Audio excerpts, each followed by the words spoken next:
네, 오늘 우리에게 주신 하나님의 말씀은 사도행전 제23장 6절에서 10절까지 말씀입니다. 신약성경 사도행전 제6장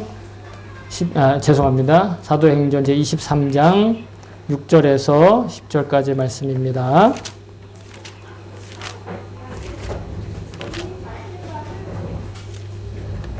사도행전 23장 6절에서 10절까지 말씀 찾으신 분들은 본인의 성경을 들고 자리에서 일어서 주시기 바랍니다.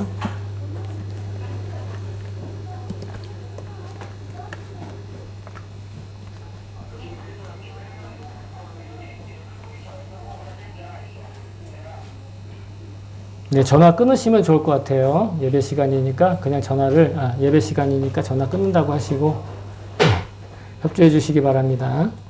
네. 자, 그러면 우리 한 목소리로 성경 말씀 읽도록 하겠습니다. 시작. 그런데 바울이 그들의 한 부분은 사두개파 사람이요 한 부분은 바리새파 사람인 것을 알고서 동포 여러분, 나는 바리새파 사람이요 바리새파 사람의 아들입니다. 나는 지금 죽은 사람들이 부활할 것이라는 소망 때문에 재판을 받고 있습니다. 바울이 이렇게 말하니 바리새파 사람과 사두개파 사람 사이에 다툼이 생겨서 회중이 나뉘었다. 사두개파 사람은 부활도 천사도 영도 없다 하던데 바리새파 사람은 그것을 다 인정하기 때문이다. 그래서 큰 소동이 일어났다. 바리새파 사람 편에서 율법학자 몇 사람이 일어나서 바울 편을 들어서 말하였다. 우리는 이 사람에게서 조금도 잘못을 찾을 수 없습니다. 만일 영이나 천사가 그에게 말하여 주었으면 어찌하겠습니까? 싸움이 커지니 천부장은 바울이 그들에게 찢길까 염려하여 군인더러 내려가서 바울을 그들 가운데서 빼내어 병영 안으로 데려가라고 명령하였다. 아멘. 네, 주의 말씀입니다. 모두 자리에 앉아주시기 바랍니다. 네, 제가 설교를 위해서 잠깐 기도하도록 하겠습니다. 참 좋으신 하나님 아버지 감사합니다. 오늘도 이 귀한 시간을 우리에게 허락하여 주시고 주의 말씀을 통해 우리 각자 한 사람 한 사람에게 하나님께서 들려주실 그 음성을 소망하게 하심을 감사드립니다. 주님, 이 시간 우리가 온전히 주의 말씀에만 귀를 기울이게 하시고 또 주님이 주시는 감동에만 우리의 마음을 열 수 있게 주님 도와주시옵소서. 우리의 연약한 육신과 우리의 연약한 결심과 우리의 나약한 그런 의지들은 모두 다 이 시간 성령의 충만함으로 다 주님께 초점을 맞출 수 있게 도와주시옵소서.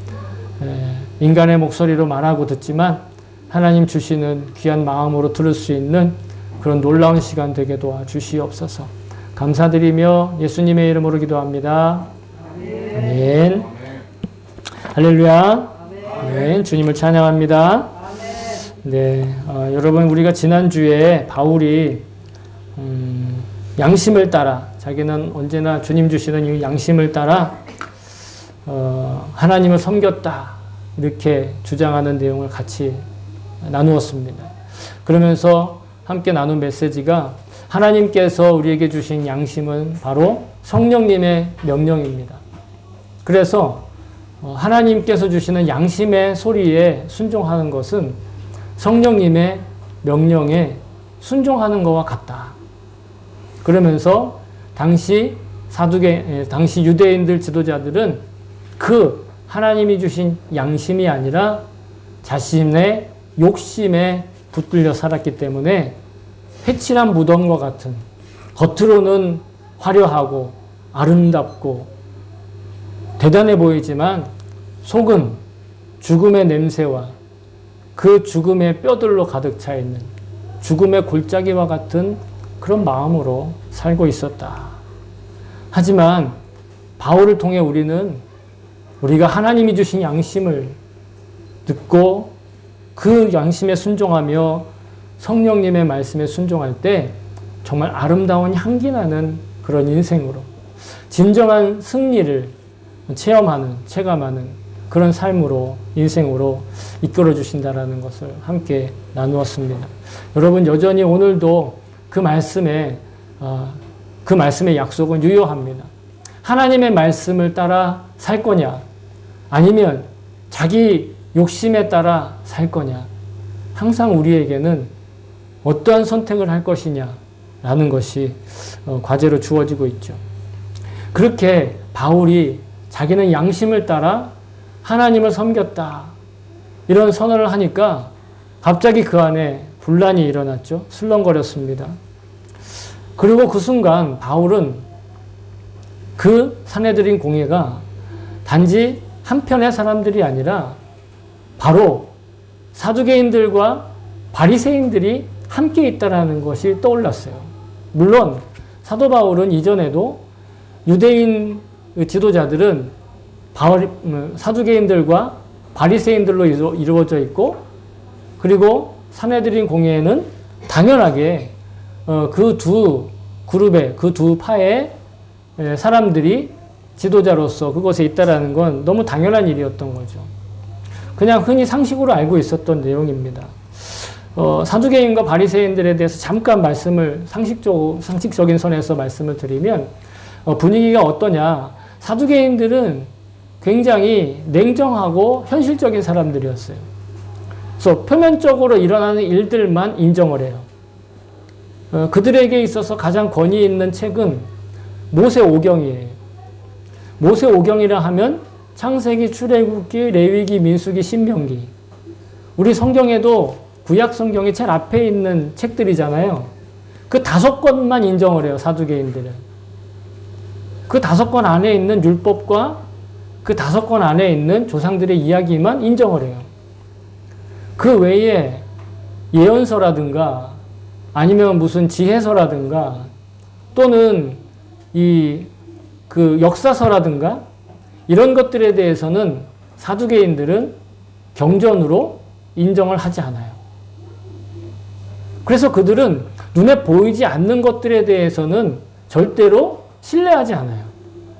자기 눈에 보이는 것들, 자기들 눈에 보여지는 것들에게만 굉장히 관심을 쏟아요. 그래서 오늘날 상황에 만약에 어떤 사람들과 이 사두개인들의 분위기가 비슷하냐 비교를 해보면 마치 여러분 이 시약소나区役所 가면 그런 행정 공무원들이 있잖아요. 그런 사람들하고 사두개인들의 분위기하고 굉장히 잘 맞아요. 당시에 유대인 지역에서 로마가 지배를 했잖아요. 로마 제국의 정치인들과 뭐 협상을 한다든지 아니면 정치적인 어떤 타협을 한다든지 이렇게 할 때 적극 나서서 그 일을 해결하는 사람들이 누구였느냐? 사두개인들이었어요. 그리고 사두개인들은 제사장직들을 대대로 이어받았어요. 왜냐하면 모세 율법에 그죠? 제사장직을 어떻게 한다라는 것이 규정에 다 나와 있으니까. 그에 반해서 바리새인들은 어떠한 사람들이냐? 영적인 것들, 눈에 보이지 않는 것들, 그리고 이 어떤 메시아가 도래해서 유대의 그 나라를 다시 회복할 거다. 이런 일들에 관심을 가지고 있었어요. 그러니까 사두개인들은 현실에 안주해요. 로마 제국하고 어떻게 하면 더 잘 지낼 수 있을까가 고민이에요. 사두개인들은. 근데 바리새인들은 뭐냐? 이 세상 빨리 뒤엎어야 돼. 이 세상 하나님의 나라가 다시 세워져야 되는. 그것을 위해서 뭐 계시라든가 아니면 천사를 통해서 나타난다든가. 물론 모세오경에도 천사 이야기가 나오거든요. 근데 모세오경의 천사는요, 눈에 보이는 사람을 뜻했어요. 실제로 어떤 사람이 나타난 걸 천사라고 불렀어요. 그런데 바리새인들은 눈에 보이지 않는 천사의 존재, 눈에 보이지 않는 하나님 나라의 약속, 또 사람의 부활, 이런 것들, 영혼의 부활, 이런 것들, 그런 것들을 굉장히 뭐라 그럴까요? 일본말로 하면 아꼬가레 했어요. 동경했어요. 그래서 여전히 바리새인들은 하나님께서 어떠한 영이라든지 환상이라든지 특별한 계시를 통해서 이 사람들의 삶에 적극적으로 개입하고 계신다. 이런 자세를 취했거든요. 이 두 그룹이 유대인들의 정신세계를 지배하고 있었어요. 당시에. 뭐 지금도 아마 같은데. 그래서 당시에 산헤드린 공의회는 일본어로는 최고 공의회라고, 최고 재판이라고 하는 사이코 이잉이라고, 이렇게 최고위원이라고 이렇게 나와 있지만, 지금으로 따지면 국회와 사법부가 결합되어 있는 형태예요. 그러니까 국회가 사람들을 대표하고 법을 세우잖아요. 그러니까 산헤드린 공의회가 그런 법을 만들기도 해요. 그런데 마찬가지로 그걸 가지고 또 재판도 해요. 유대인 공동체에 두 가지 당파를 모두 수용하고 그들이 다 소속되어 있는 것이 바로 산헤드린 공의회다. 이렇게 볼 수 있어요. 자, 여러분, 우리가 평소에는 아무렇지도 않게 생각했던 것들이 갑자기 직관적으로 딱 봤을 때 중요하게 여겨지는 일들이 있죠. 사도 바울에게 오늘 자기가 지금 서 있는 산헤드린 공회에서의 그 사람들의 구성원의 모습을 보고 느낀 게 바로 그 직관적인 감각이었다라는 거예요. 사람은요, 어떤 데이터를 가지고 뭔가를 결정하지만 대부분의 경우 직관적으로 답을 하고 생각한다라는 것이에요. 그게 우리 인간의 뇌의 습성이라는 겁니다. 그 뇌를 연구해서 사람의 마음을 공부하는 학문이 있는데 그래서 인지심리학이라고 합니다. 인지심리학. 심리학인데 뇌를 연구를 해요. 그 학자 중에 한 사람이 어떤 사람들에게 강연하는 걸 제가 잠깐 보았는데 그분이 그 예화를 들어 재밌게 강의를 하는데 저는 재밌게 강의를 못해서 그냥 그 예화를 그냥 따와서 말씀을 드리면 그 강사가 이렇게 사람들한테 물어봐요. 여러분, 대한민국 수도가 어디죠? 여러분도 한번 대답해 보세요. 네, 그렇죠. 바로 나오죠. 그럼 일본의 수도가 어딘가요? 와, 그렇죠. 미국은요? 좀 헷갈릴 수도 있어요. 그죠? 네. 자, 그러면 코트디부아르 수도가 어디죠? 코트디부아르를 하는 순간 여러분의 뇌는 뭐예요? 딱 닫혔어요. 그런데 여러분 놀라운 건 이 슈퍼컴퓨터나 아니면 인공지능을 탑재한 컴퓨터들은 질문이 딱 들어오면 바로 답하지 않고 어떻게 해요? 검색을 한다는 거예요. 자기의 가지고 있는 정보 내에서 검색을 쫙 해보고 구석구석 다 찾아본 다음에 그 다음에 질문에 답을 한다는 거예요. 근데 여러분 인간은 질문을 들으면 그 질문에 대해서 한참 동안 뭔가 고민해야 되는 어떤 문제가 아닌 이상은 그냥 직관적으로 생각하고 직관적으로 답을 한다라는 거예요. 그냥 살다 보면 코트디부아르 수도를 한 번쯤은 들어본 적 있을 수도 있어요. TV에서 지나가다가 그냥 지나가는 말로 이렇게 들었을 수도 있거든요. 봤을 수도 있고 이 코트디부아르 수도가 여기야? 그러면서 넘어갔을 수도 있어요. 그러면 우리의 뇌에 저장돼 있잖아요. 기억을 못해서 그렇지 저장이 돼 있다고요? 그러면 슈퍼컴퓨터 같으면 그렇게 한번 저장되어 있는 걸 찾아내서 답을 하지만 인간은 안다 모른다를 직관적으로 대답해서 자기의 뇌의 에너지를 아낀다라는 거예요. 그걸 찾아내고 검색하고 어디선가 들은 바 있는 거를 갖다가 막 뒤져내가지고 대답하지 않고 직관적으로. 사람의 뇌는 기계와 다르기 때문에 자신의 의지와 욕구에 따라서 보는 것도 결정하고 듣는 것도 결정하고 답하는 것도 결정한다라는 거예요. 그래서 실제로 인간은 기본적으로 보고 싶은 것만 보고 듣고 싶은 걸 듣고 답하고 싶은 것에 답을 하는 게 인간의 기본 뇌의 구조라는 거예요. 그래야 뇌에서 쓸 수 있는 에너지를 아낄 수 있으니까. 여러분 스트레스 받는다는 게 뭐냐면 뇌의 에너지를 많이 썼다라는 거예요. 그러니까 하나님이 우리에게 직관을 주신 이유는 하나님께서 우리에게 주신 이 뇌의 건강을 지켜주시기 위한 지혜다. 저는 개인적으로 그렇게 생각을 합니다. 그런데 여러분 더 놀라운 것은 이 직관력을 이용해서 하나님이 우리에게 말씀하실 때가 있다는 거예요. 바로 오늘 바울이 그렇게 대답을 한 겁니다. 우리가 주님과 동행을 하고 주님을 바라보다 보면 주님께서 우리에게 직관적으로 보게 하시는 것이 있고 듣게 하시는 것이 있고 말하게 하시는 것이 있다라는 거예요. 예수님은 성경에서 뭐라고 말씀하셨냐면 요한복음 14장 26절에 보혜사 곧 아버지께서 내 이름으로 보내실 성령 그가 너희에게 모든 것을 가르치고 내가 너희에게 말한 모든 것을 생각나게 하리라. 성령님이 우리를 직관적으로 말하게끔 가르쳐 주실 뿐만 아니라 예수님께서 하셨던 말들을 생각나게끔 하신다라는 거예요. 제가 아까 코티드부아로 얘기를 했지만 우리 중에는 없지만 강연을 듣는 50명, 60명이나 100명 안에 혹시 코티드부아르 수도를 아는 사람이 있을 수도 있잖아요. 그죠? 그냥 예로 말씀드리는 거예요. 마찬가지로 우리가 주님과 동행하다 보면 주님께서 생각나게 하시는 말씀들이 떠오른다라는 거예요. 더구나 오늘 본문의 바울처럼 아주 곤란한 경우 그리고 자기가 어떠한 갈등의 상황 가운데 처해 있을 때도 예수님은 성령을 통해서 그 말할 걸 가르쳐 주신다고 하셨어요. 누가복음 12장 11절부터 12절엔 사람이 너희를 회당이나 위정자나 권세 있는 자 앞에 끌고 가거든 어떻게 무엇으로 대답하여 무엇으로 말할까 염려하지 말라. 마땅히 할 말을 성령이 곧 그때에 너희에게 가르치시리라 하시니라. 예수님이 말씀하셨어요.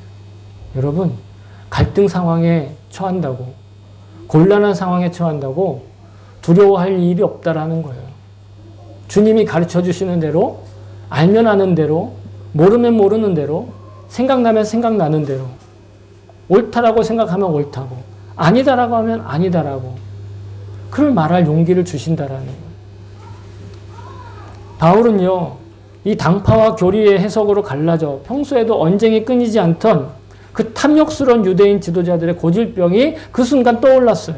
그리고 자신이 그 당파 싸움의 피해자라는 것을 말할 수 있는 그런 생각이 떠올랐다는 것입니다.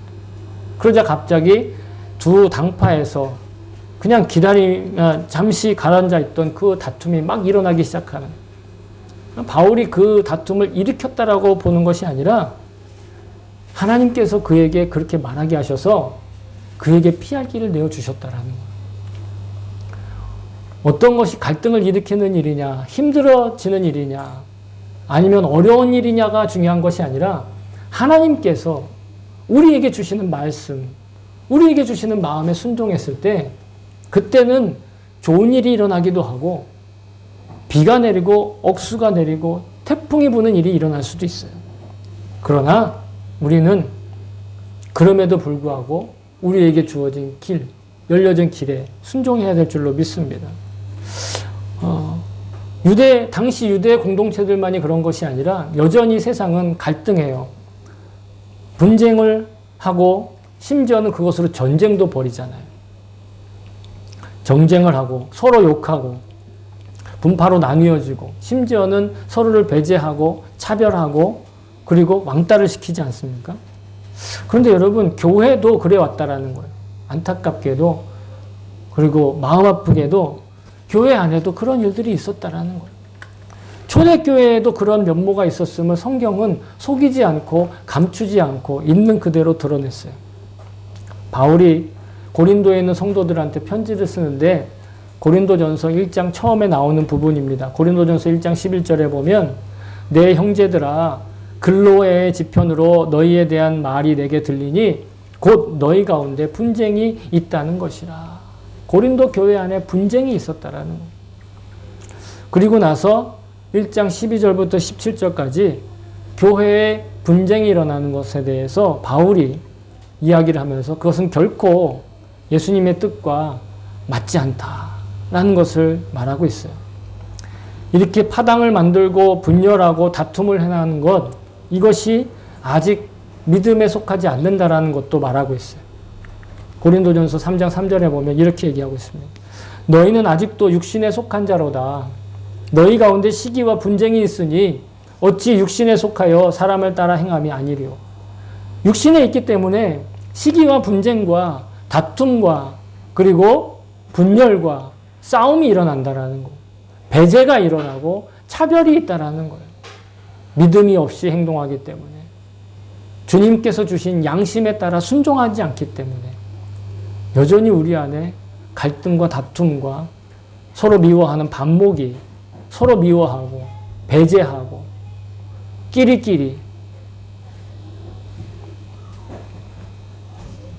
바울이 이렇게 파당과 분열에 다툼하는 데 노여워하는 건 오늘 본문에 있었던 경험도 하나의 이유가 된다라고 저는 생각을 합니다. 그때 당시 유대인들의 지도자들이 회칠한 무덤과 같이 자기 욕심으로 가득 차 겉에만 꾸미는 그 외식적인 종교 생활을 했던, 그러면서 자신들의 교리와 전통은 지키느라고 서로의 교리를 폄훼하고 서로를 미워하고 가볍게 하는 그런 사두개인들과 바리새인들의 정쟁으로 그것이 나타났다라는 거죠. 유대인들뿐만이 아닙니다. 실은 하나님을 믿는 믿음이 없으면 세속의 여러 정치와 또 국제관계 그리고 사람이 있는 모든 곳에서는 그러한 다툼들이 일어난다는 거예요. 심지어는 교회 안에서도 그런 일들이 일어나고 있다라는 거죠. 만약 그 일들에 우리의 에너지를 사용한다면 사실 우리는 믿음에 따라 사는 것이 아니라 욕심에 따라 사는 것임을 우리가 기억하고 회개하며 주님 앞에 용서를 구해야 될 것입니다. 바울은 우리에게 이렇게 얘기했습니다. 평안에 매는 줄로 성령이 하나 되게 하신 것을 힘써 지키라. 우리더러 하나 되라고 하신 것이 아니라 이미 우리는 하나가 되어 있다라는 거예요. 이미 우리는 하나로 묶여 있다라는 겁니다. 어떻게? 예수 그리스도의 복음으로. 예수 그리스도의 보혈의 용서의 피로 우리는 이미 하나 되었다라는 거예요. 그걸 기억하지 못하니까 분열하고 배제하고 미워하고 좋지 않은 점을 자꾸 찾아내고 그리고 따돌리게 되는 것이죠. 여러분, 우리가 그리스도인이라고 한다면, 우리가 양심을 따라 복음을 믿고 믿음으로 산다고 한다면 주님께서 이미 우리를 복음으로 평화롭게 하나가 되게 하신 것, 이걸 힘써 지키라는 이 말씀 소홀히 하거나 가볍게 여기지 말아야 된다고 생각을 합니다. 만약 이 말씀을 우리가 소홀히 여긴다면 우리도 마찬가지 사두개인들과 바리새인들과 같은 똑같은 그런 절차를 죽음의 냄새가 나는 회칠한 무덤과 같은 그런 삶을, 냄새나는 그런 인생을 살아갈 수밖에 없다는 것 경계해야 될 것입니다. 여러분, 오늘 우리가 매달 첫째 주는 구별하여 성찬을 받는데 성찬에는 여러 가지 의미가 있는데 그 중에는 우리가 예수님과 한 몸, 한 피로 하나가 된다라는 걸 우리가 스스로 고백하고 또 그것에 동참한다라고 우리가 스스로 자기에게 말하는 그런 의미도 있습니다. 그래서 바울은 성찬을 받을 때, 즉 주님의 만찬을 받을 땐 파당이나 분열이 있는지 없는지 경계하고 조심해야 된다라고 얘기하고 있습니다. 고린도전서 11장 19절부터 20절인데요. 너희 중에 파당이 있어야 너희 중에 옳다 인정함을 받는 자들이 나타나게 되리라. 그런즉 너희가 함께 모여서 주의 만찬을 먹을 수 없으니. 이게 무슨 뜻이냐? 파당이 있다라는 것을 옳게 여기고 자기의 파벌이 옳다라고 주장하는 자들이 생기면 그러면 그때 받는 성찬은 성찬답지 못하다라는 거예요. 이 얘기를 다시 제가 풀어드리면 분열과 파당을 당연히 여기는 사람들이 있고 분열하고 파당을 지어야 한다라고 여기는 사람들이 생길 수 있다라는 거예요. 그리고 또한 자기 분파만 옳고 자기의 의견만 옳고 자기의 편들만 옳다라고 끊임없이 주장을 하면 그건 성찬을 받기에 합당치 않다라고 얘기한다라는 것이죠. 복음으로 주님과 한 몸이 되었고 지체들과 한 몸이 되었다는 그 믿음이 없으면 성찬은 아무 의미가 없다라는 것이에요. 성찬 받는 게 단지 예수님의 몸이 내 몸으로 들어오는구나. 예수님의 피가 나의 피와 하나가 되는구나. 내 몸으로 들어오는구나. 신비로운 일이다. 그것 기본으로 우리는 그 예수님의 보혈의 피로 완성된 복음에 나도 동참한다. 예수님이 죽은 것처럼 나도 죽었다. 이거를 자기 스스로 인정하고 고백하기 위해 이 자리에 앞으로 나오는 거예요. 겸손하게. 그리고 플러스 그렇게 예수님께서 보혈의 피로 세우신 이 교회, 이 주님의 몸된 그 교회가 서로 하나 되었다라는 것을 지킨다는 결의도 그 걸음 앞에, 그 성찬을 받는 행위 안에 들어있는 거예요.